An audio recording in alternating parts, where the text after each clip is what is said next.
Blood and Bones, Graal Resonance, Part 1. The true food of immortality is intention, the living word of the source. It is what activates the connection between heaven and earth. Its activation penetrates the veil of illusion, or what is called the matrix. It sets in motion the currents of life in the physical body, starting from the place where blood is formed, the bone marrow, and from the bone itself, which is a quantum crystalline resonator. The joints and tendons are the point of activation of the will, of transforming the will into intention, or rather, the place of connection between individual will and the intention of the source.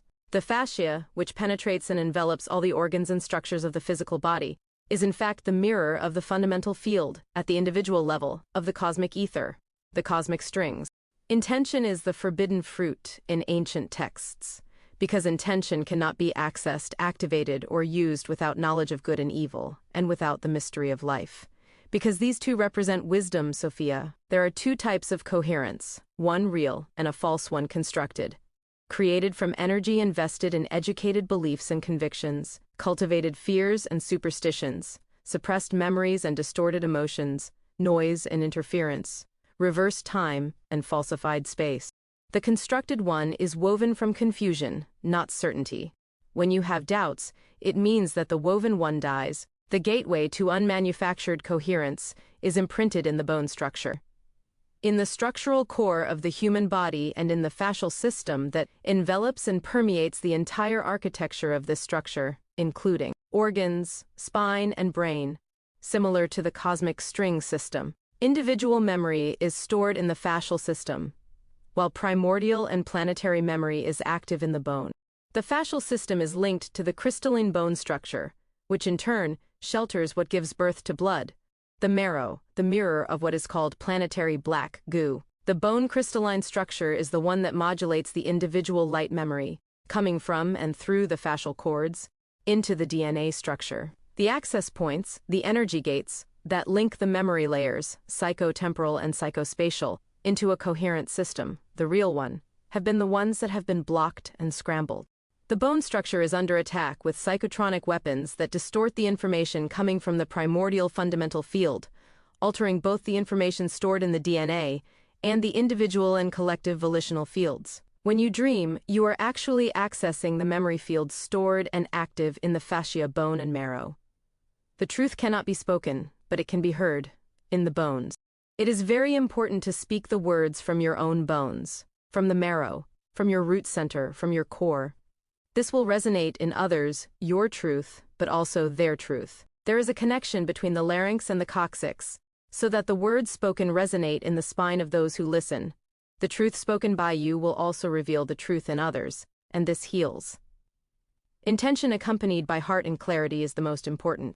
When you speak from your deep existential core, the heart center, the cerebral mental, and the abdominal intentional vital are aligned, activated, and synchronized. At that moment, the energy of your acts, your words, but also your presence, activates the core, the root, the primary original energy of anything, even at a distance or distant in time. Words are then commands, even when you write something, not just when you speak, because they clarify things and cleanse, heal, activate, set in motion, unblock.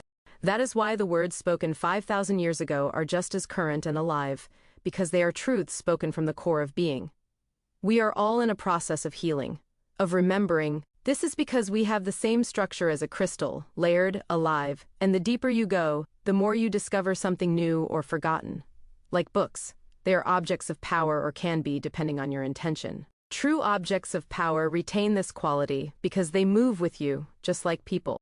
There are people with whom you heal, people from whom you heal, and people for whom you heal. All our existences are like chapters in a book, or layers of memory in a crystal, alive, healing, and the more you return to them, the more you discover other aspects. This is because you have changed, and so has the light, the angle from which you look, and the way in which the entire complexity of being and existence moves through you and others. That grail is an object of memory. Coming into contact with it permanently changes the structure of the field.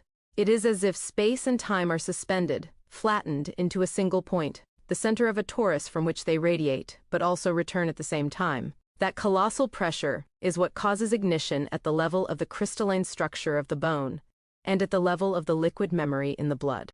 That ignition lights up the dormant filaments of DNA, of memory, in all beings within its radius. It can only be activated by the presence of the couple who can bear this burden, this load. And that is because the two of them are in fact one in consciousness, the primordial unity expressed in polarities, for they are the expression of that point from the beginning. That point is a presence, timeless and non-spatial, that radiates the masculine and feminine, the future and the past, as if they were standing back to back in the present. That is, the moment when individual consciousness aligns itself, synchronizes with eternity, with the divine spark, spontaneously. That Graal can be ignited when two complementary beings, male and female, become aware of each other and thus become a synchronized and coherent whole. And that point is not necessarily one of pressure, but rather of compression, dissolution, and centering at the same time, which eliminates the sensation of time and space, a point of presence but also of disappearance of relative linear individuality. That point of coherence and memory traverses times, spaces, and planes because it is the only real thing. Remembrance is not recollection. It is the effort to give space to the present moment. It is letting go of your personal history, removing the accumulations of others' histories from within you. It is a death, deeper than physical death, because everything that connects you to the known world will be gone, will no longer be. Remembrance is the operation of clearing your own presence to make room for truth. Memories can be false or implanted, superimposed over the unknown that remembers itself. Remembrance is a dissolution that reintegrates the parts that were your faces scattered by the layers of oblivion.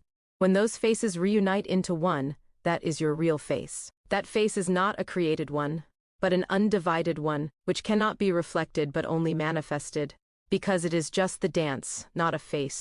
You are here to collapse the process of death itself, with all that it implies, and transform it into life. You are here to interrupt the process of discontinuity. That is why death is your best friend. It has been given to you to love. Only when you truly love it will you truly die. What happens before and after death has never been separate. Remembrance consists of total awareness of this. The process of death itself is an illusion, as is the separation between before and after death, or before and after birth. In fact, you never left anywhere, nor did you come from anywhere. You have always been here. It is a continuity, a permanent renewal, a burning process in which awareness constantly pierces and consumes the residual emission of all the processes that make up being or non-being, emotions, thoughts, instinct. That is why there is no me and others, but only a single process. This process takes place in a single point and moment, that of now.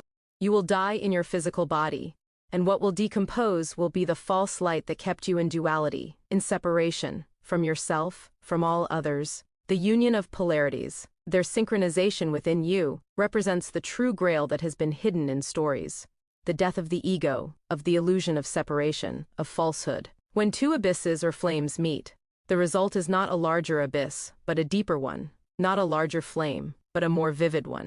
And when an abyss and a flame meet, the flame deepens into itself, and the abyss becomes even more vibrant.